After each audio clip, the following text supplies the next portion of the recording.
Are you tired of drawing too few or too many lands, messing up your game plan, and leaving you stuck like you didn't even get to play the match? Or maybe it's in the mid to late game, you reach for that card off the top, and it's just your vanilla one drop that you need for your deck early on, but becomes completely worthless later on. Or perhaps in another case, you've attacked their shield, you thinking this is it, this is our big moment, I have crafted the perfect plan to make sure I win on this turn. But yet, they hit a Holy Awe, the only card in the world that you could have lost to, placed there by RNG and no way to interact with it. Or perhaps just from a monetary standpoint, you are tired of having to spend $900 or more to play the most competitive deck in a format because that's what they decided. They want to have those high chase cards and there's nothing you can do about it. You gotta pay to play. Well, my friends, all of that goes away. Finally, in the last 10 years that I've been playing and exploring these other card games, I finally found my favorite card game that addresses all of these issues, and it's finally getting a global launch. Now, there's so much to be excited about, so in this video, we're going to be covering what I like about Battle Spirits Saga, what I don't like, and what you can look forward to in 2023 as the game approaches. So please, take this, open mind, open heart, and I'm going to tell you why Battle Spirits Saga is the best card game to play in 2023. Let's get into it.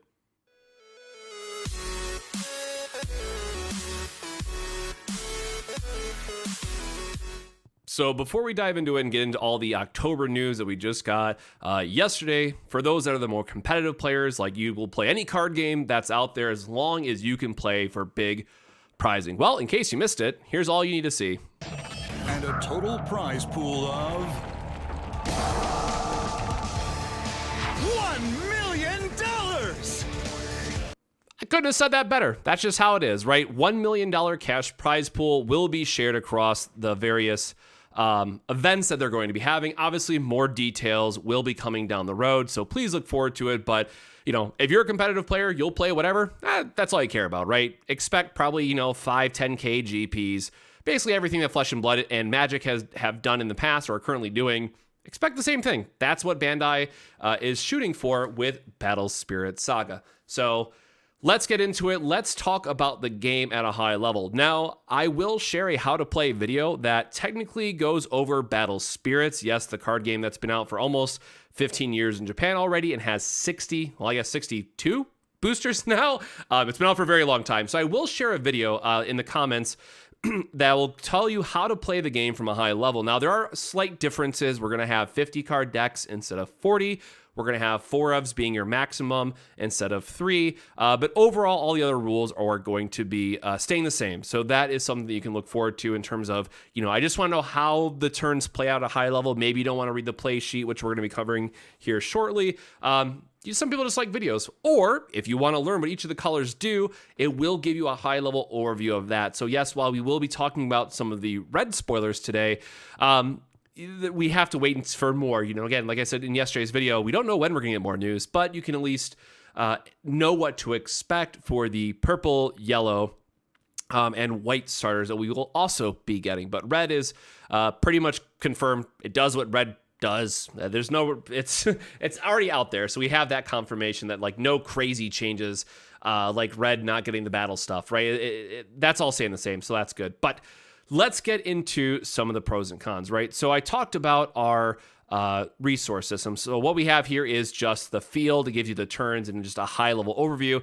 And the thing that I want to address right from the start that I know a lot of people are gonna hate. So and this might just be a Western audience thing, the only thing I dislike about this game, literally top-down design over the last, 3 months now, I've been just trying to gorge myself on as much content as I could find, learn everything that there is about what their organized play looks like in Japan, from 3v3 events to block structured formats to the GPs to extreme battles. There is a lot going on. And if you don't know, this is either the 4th or 5th best-selling game in Japan. I forget which, but it's up there. This is Bandai's big money maker. It's not Dragon Ball. It's not Digimon. One Piece might rival it, but it's Battle Spirits. This is the big money for them. And if it carries over, once people realize how good it is, it'll likely there is no reason why this game, from a competitive standpoint, obviously casual is important as well, but I'm sorry, this is a better designed game from a competitive standpoint than One Piece or Digimon and Dragon Ball Super.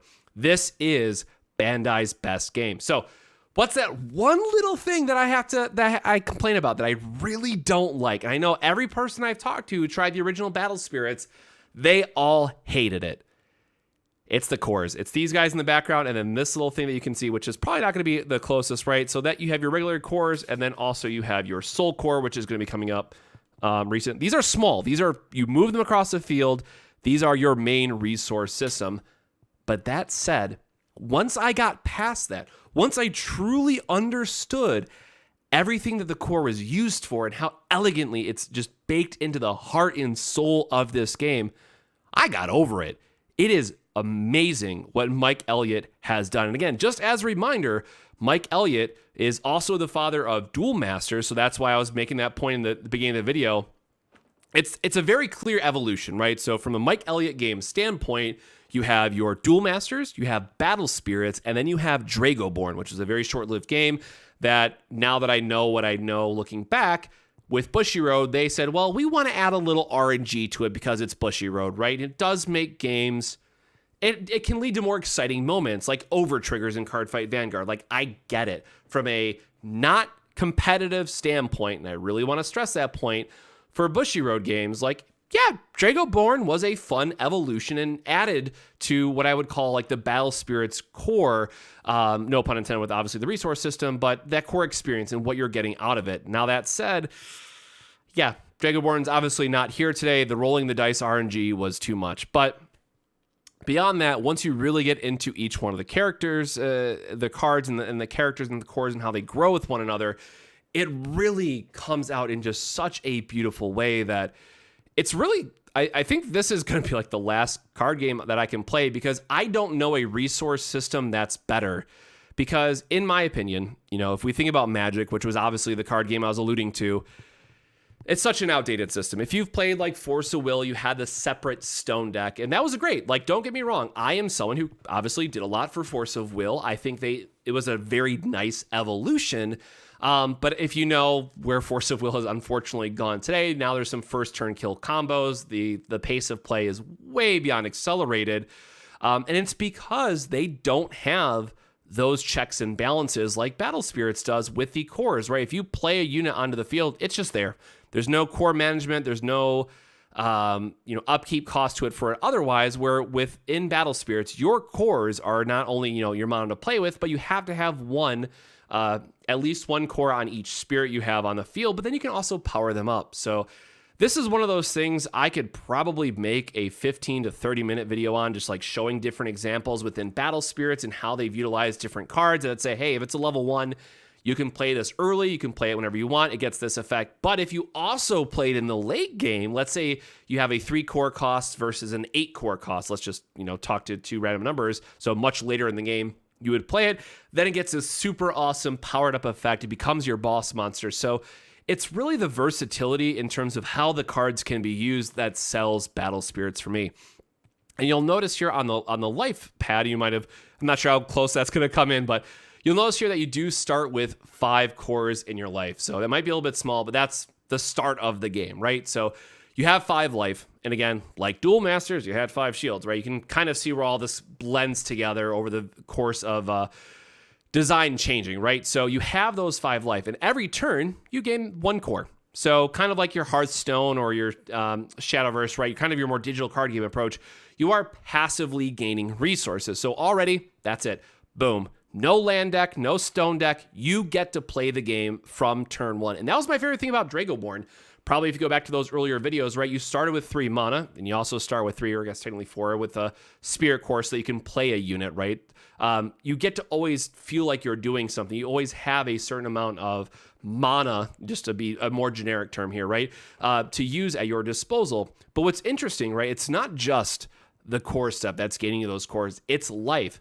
So for me, this was the big part, right? I have played a lot of games that have a catch-up system, and I think catch-up systems are important for card games in general. You don't want something to just snowball out of control with no possible comeback potential, right? So if you think about Duel Masters, I gave the Holy Awe example. If you think about Digimon, you have your health sites. I'm sure there was stuff in like One Piece where you hit different events. What is it Boa? I forget. The one that triggers out of your life and then you get a blocker, right? Which is going to swing the game right that way. So there are a couple things that are just purely RNG. They have those catch-up mechanics, but it always felt bad, right? Those games ultimately devolve into a way like security control in Digimon, and unfortunately that is like the perfect example of why all those systems go wrong that you might not understand unless you play Digimon. So to very shortly sum it up, the entire plan of security control was that I am going to gain as many shields as possible, just no matter what, just keep throwing stuff in over there. I'll attack you a couple times, and it was either to mill out your opponent, so just completely disengage with like your normal win condition way. Obviously, mill is a win condition both in this game and Digimon. Or it's just like, okay, I'm going to keep going until I get that one big RNG swing in my favor. Maybe they hit a flare out of security. I just deleted their Digimon that they spent 3 to 4 turns building up. And oh, look at this. I'm suddenly winning the game now. It doesn't feel good when those games devolve into that nature. Now, yes, it's a balancing thing. Yes, there's some pros and cons what they can do there.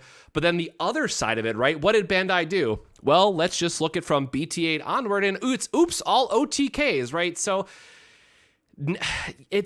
I struggle to really be a fan of those games like long term. Like I do love it from a casual standpoint, right? It's very exciting when you flip that last security. It says, okay, it has to be the Holy Awe or I die, or it has to be that flare to kill their last attacking Digimon or I die, or I have to hit a blocker in One Piece or I die to protect my leader.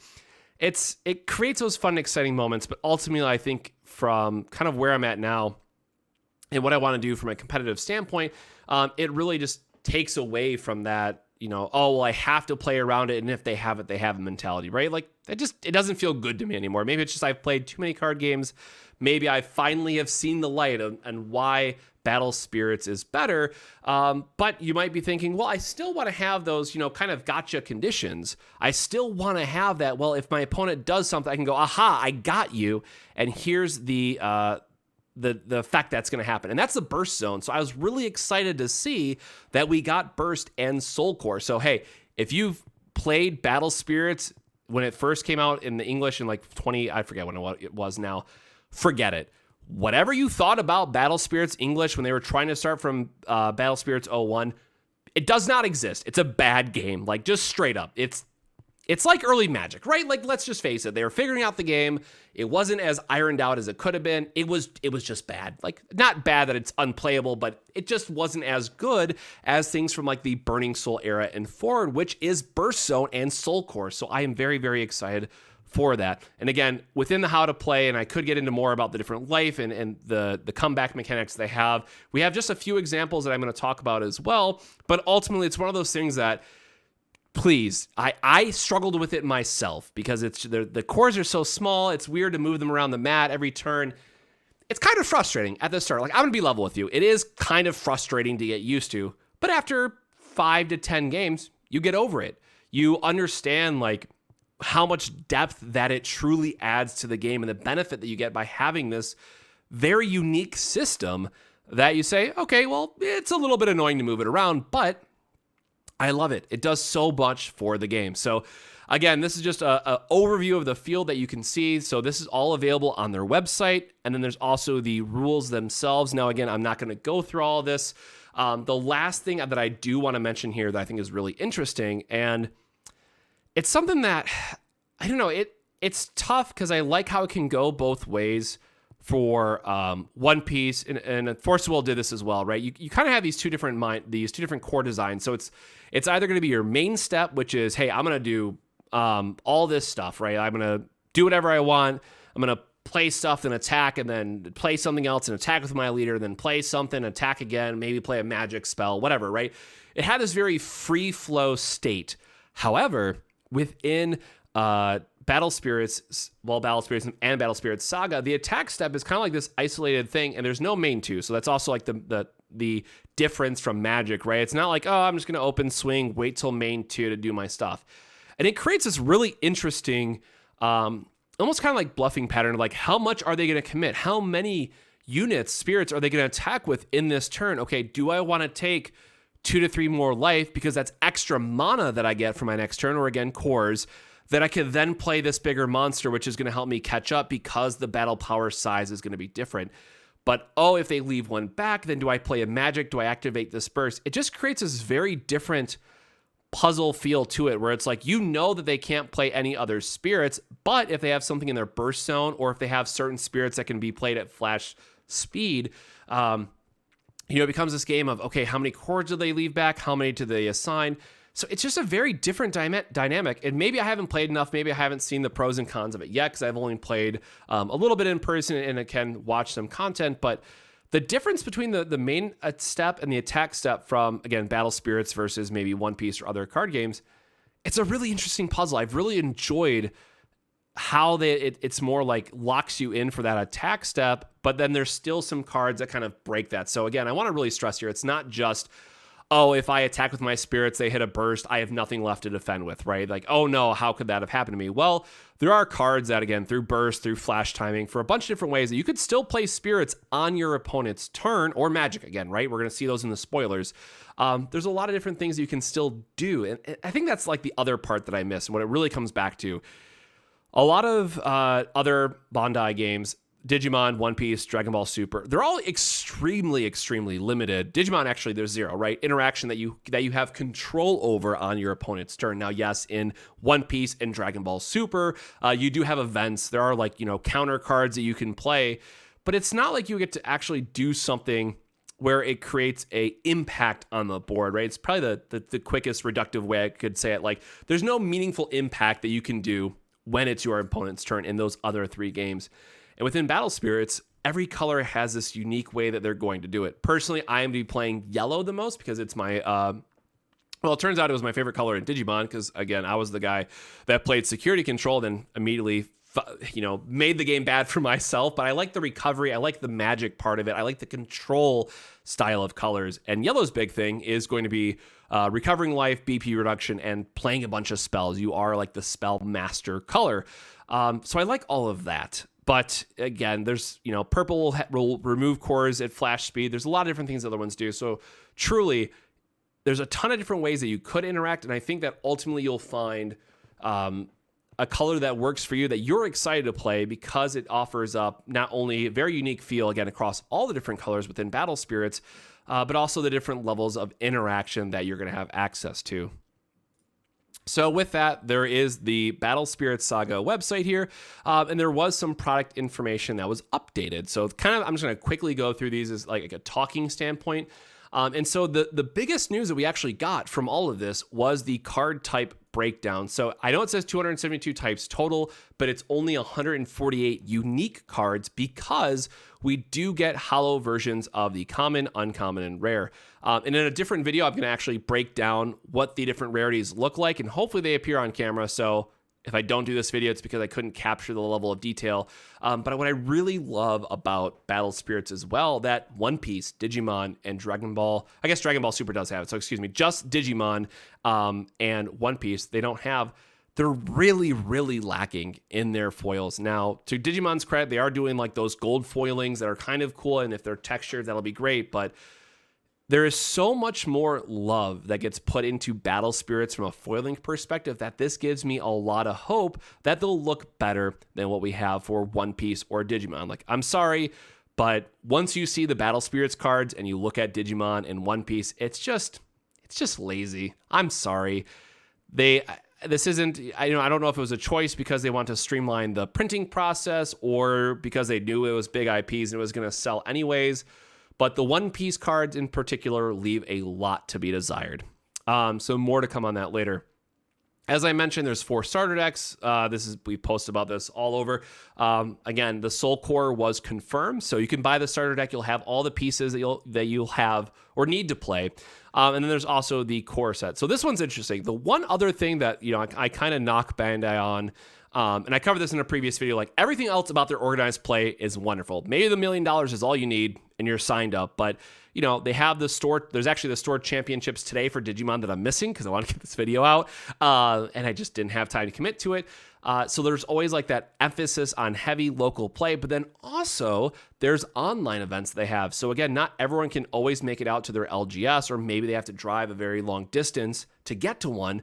But there are webcam matches that you can play in and still get to participate in these larger events, get the sweet promos, get the sweet play mats that they do that are custom. There's a lot of really cool stuff that they end up doing for their online events. So I really do appreciate that accessibility standpoint, both from lower costed cards, but then also from, you know, you don't have to worry about spending $500 to go to a GP. You can still kind of get that at-home GP experience. Now, nothing's going to compare to playing in person, but you can still have access to those unique products and offerings that they give within those premier events. So I really love that about Bandai.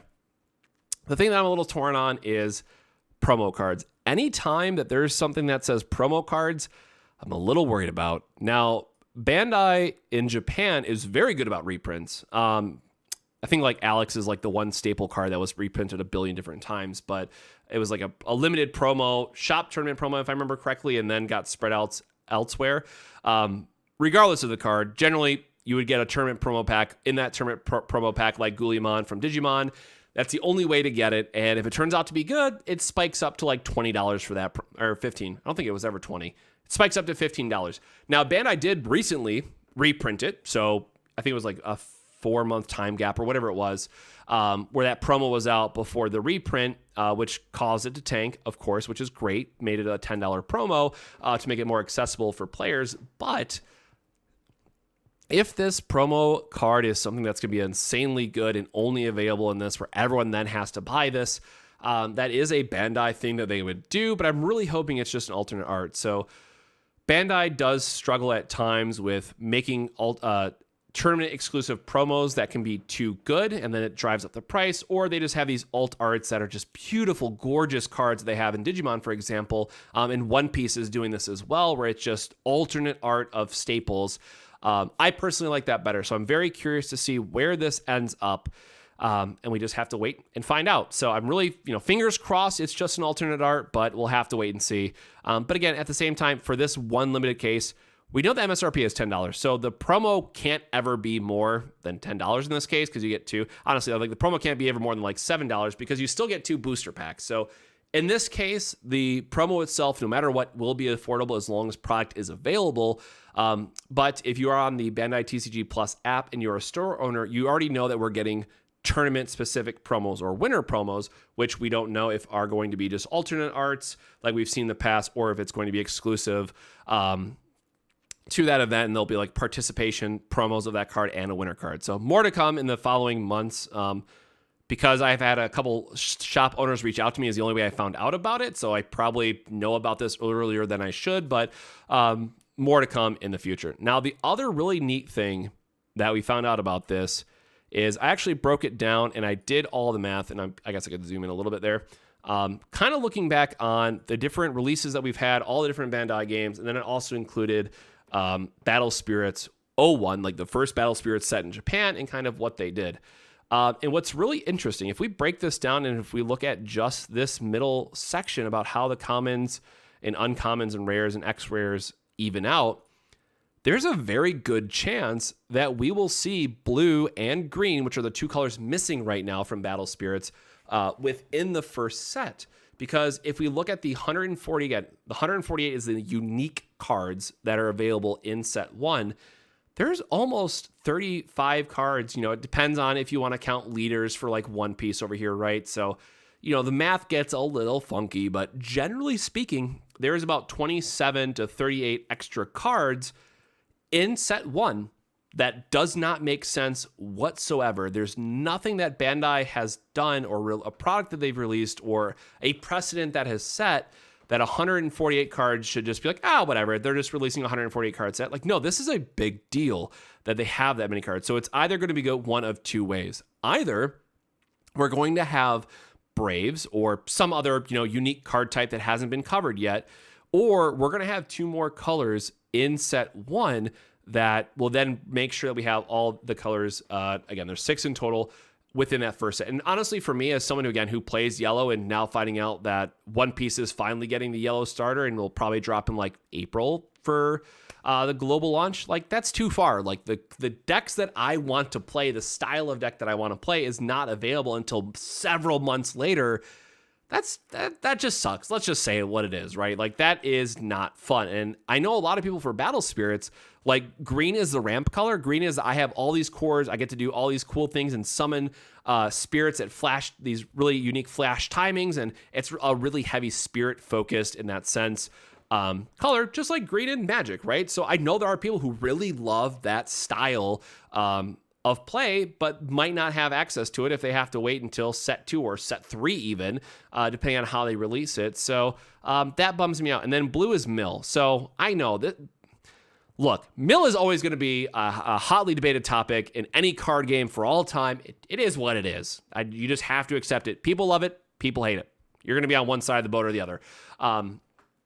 Personally, I like it because it's a different speed that you're playing the game, right? It's not just, okay, I'm giving them more cores so they have access to more stuff. Now I have to worry about burning their deck instead because my units don't deal damage. Instead, they mill so many cards when they attack. And there's a couple different ways that they go about that, but we have to wait and see. So this is kind of the I did way too much research point of the video where it's like, okay, well, I was thinking about Digimon. I was like, something doesn't. 148 cards just isn't right. There's nothing there that would lead me to believe that's the normal amount. So I've uncovered it. So hopefully blue and green are included in set 1, or it could just be extra card types. Who knows? But definitely something is going on there.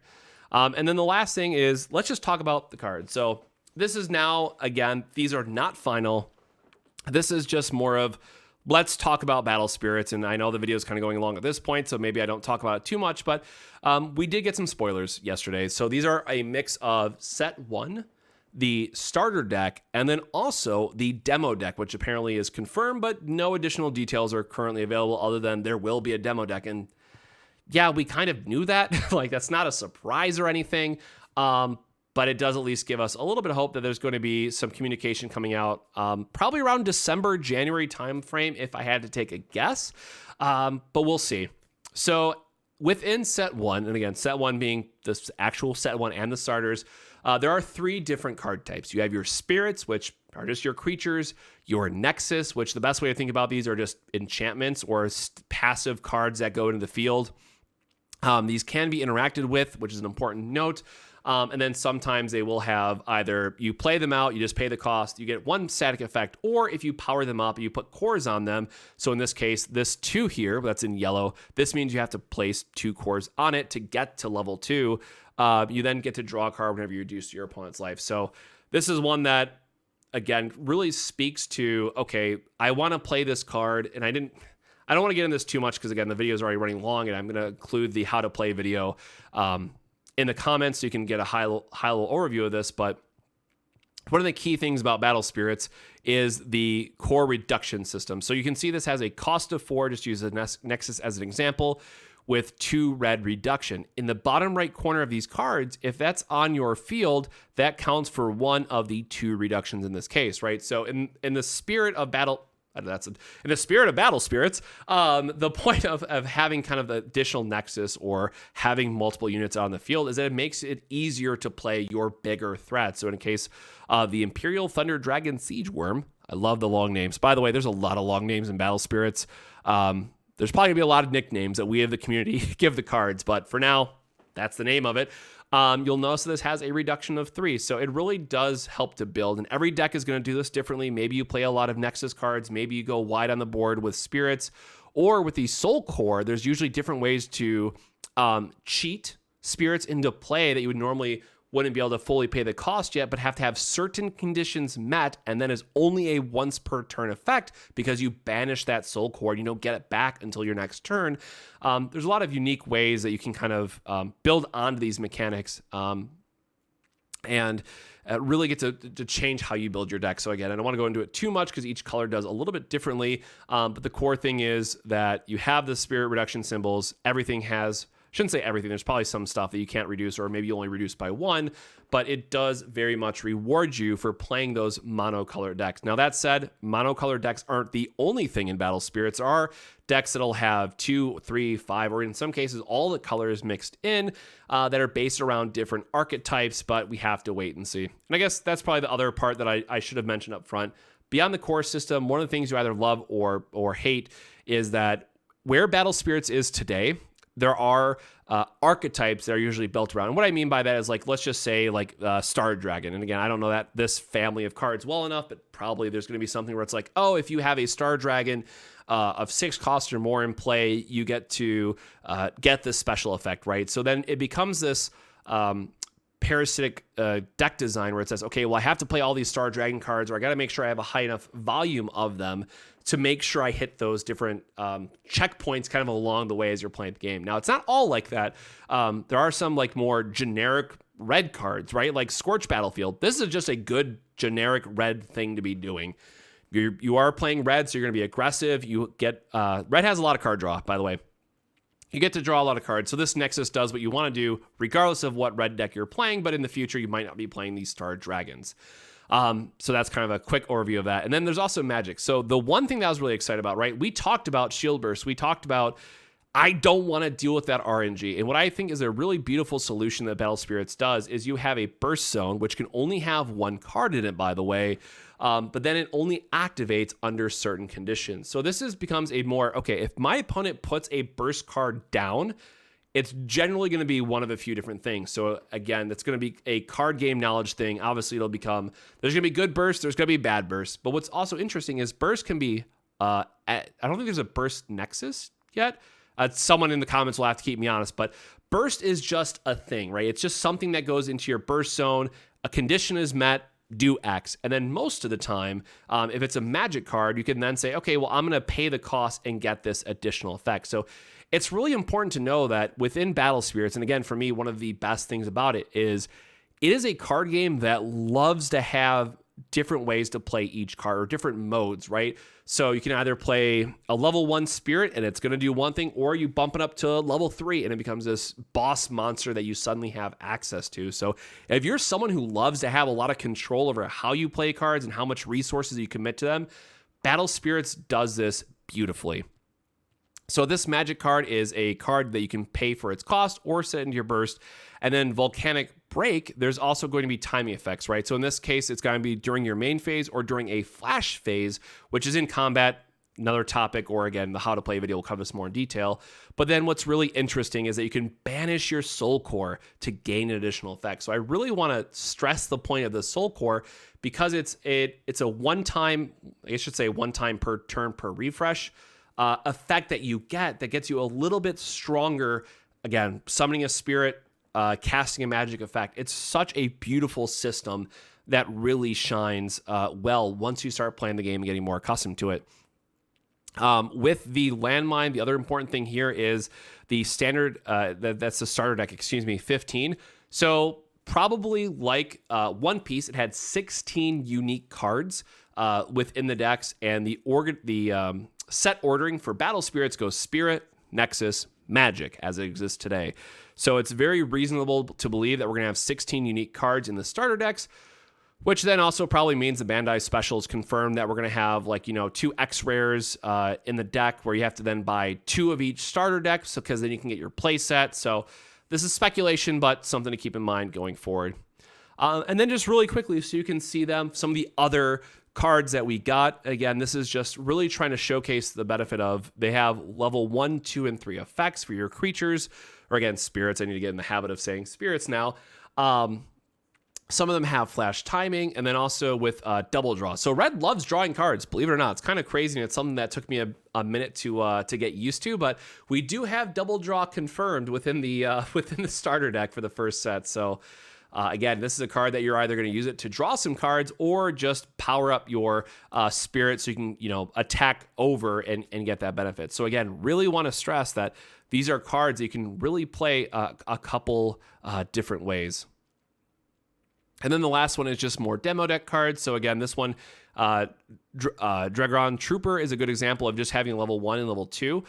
So again, not final, subject to change, but these are cards that, sometimes you just want to play it as a 1 cost, get a 1,000 blocker. That's still attacks for damage. That's good in red. Or you might need to buff it up so you can block one of your opponent's big spirits and have a really beefy blocker that is going to have a 7k power in the case of the Dragonoid Captain. What's really interesting too about this is the Trooper is actually a unique artwork. So already it looks like we're going to have some artwork differences, even though some of these are just, Battle Spirit cards reimagined.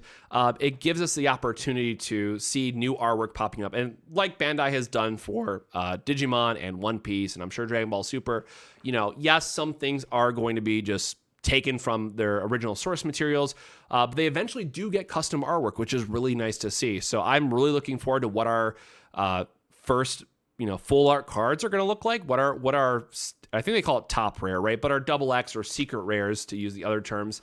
I'm really excited. So that was a lot to cover in this time frame, and the video did run long, but there's just so much to talk about that. Yes, it probably could have been broken up into different videos, but I really want to stress that there's not going to be a video every single day that's going to talk about Battle Spirits Saga. I'm really going to wait for news. So this is going to be our big October update. Hopefully in November we get another big news update, and we'll kind of go from there. But for right now, this is everything that we have. Hopefully Bandai reaches out and can hook us up with a spoiler. Please, if you're watching this, any yellow card, that's all I'm going to ask for. That is my color of choice for all of Bandai games, and I really look forward to seeing how they bring over the yellow, style of play, which again, it's going to be magic spam, BP reduction, and then healing. I love all those things, so I'm really excited to see where they take it. But for that, hey, we finally have news. There's a lot of good things coming, and please, I want to stress again, within the Bandai TCG Plus app, there is pre-release live. There are events that are listed. Please go talk to your LGS. Tell them to sign up for the event. Prove to Bandai that we want this game to do well and that we want those types of events. If more people sign up for them and we get more stores on board, it's going to be really, really helpful for the game to see a successful launch. And that's all any of us want at the end of the day. So what are your thoughts? Are you looking forward to Battle Spirits Saga? Are you in because it's the $1 million prize pool across all the events that you're so excited for? Or did I hopefully convince you through this video and kind of through the different talking points that this is the best game to play in 2023? And I wholeheartedly believe that. Again, this isn't just, I'm previously a Battle Spirits fan and, they're reviving the game, so I got to hype it up. No, most of you will know that over the last probably 4 years in particular, I have just tried every game. I've been upfront about what I like, what I don't like, and I truly believe that, the two things that I mentioned, the two things I don't like. One, I think the cores they are annoying to get used to at first. There's just no way to sugarcoat that, right? Those will take you time to get used to, but I promise it's worth it when you do.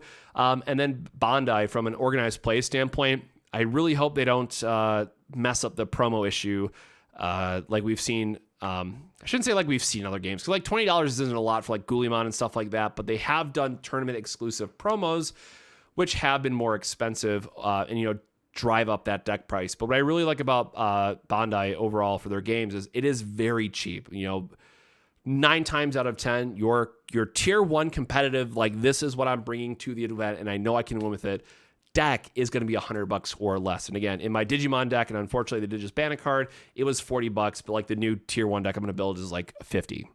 And that's for me, that's good. I think having the game be approachable for as many people as possible is really, really important. And then also having the good organized play behind it. So I'm really looking forward to where this game goes. I think it has an absolutely amazing future. Again, not just because of cash prizing. I know that's going to bring in a lot of people, but the game is just good. Please, just, again, all I will ask is that you attend a demo day at your LGS. You play more than 3 to 4 games so you can really get the flow and the feel of the cores.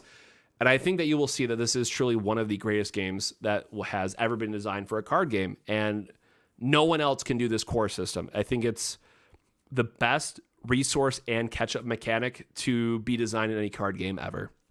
And honestly, it's like we've all played those card games where they just snowball out of control and then there's no way of catching up. And they've really they've really hit a home run. I just love Mike Elliott games, and he's done a wonderful job. So with that, I don't know what I'm going to put another video out. It's just whenever we get news, I'll see you again. So with that, my friends, please let me know in the comments what you're excited to see with Battle Spirits.